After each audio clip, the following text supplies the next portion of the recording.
Good morning, ladies and gentlemen. My colleagues on the dais, it will take me for a while to have your names, but good morning to you all.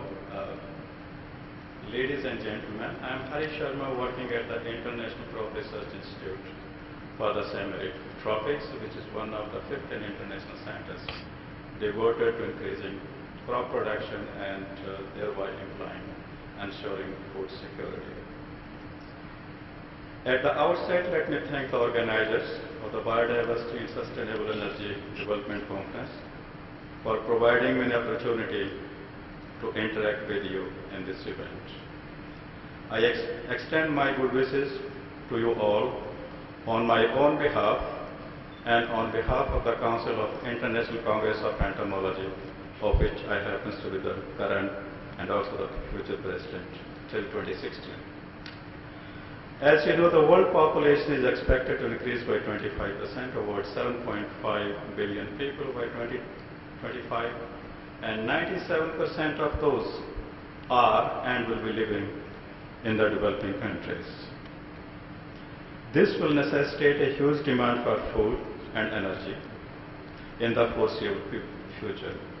Population increase and population movement as a result of urbanization and conflicts in different parts of the world will place a huge stress on the natural resources and biodiversity. The situation will become more serious with the impending global warming and climate change and its effect on crop production, food security, and biodiversity. Therefore, there is a need to focus on technologies that will help in increasing food production, but with minimum adverse effects on the environment. Climate change will become a major driver for extinction of species in future. Species restricted to high latitudes are most likely to become extinct as a result of climate change, as some of these species may eventually run out of the habitats they inhabit at the moment. Speciation takes anywhere between 100 to 1,000 years for one species to emerge, but somehow, somewhere between 10 to 10,000 new species are created or emerge every year through mutation, selection, and interspecific hybridization. About 99.9% of the species that ever evolved on this earth have become extinct, which was largely driven by human activities and climate change. The current extinction rates are anywhere between 100,000 species per annum, and this is a very alarming situation for all of us to focus as to how we maintain and conserve the biodiversity for the future. Biodiversity is the result of reproduction, which entails cell division, fusion, gene segregation and recombination, and mutation, which ultimately culminates in evolution or emergence of a new species.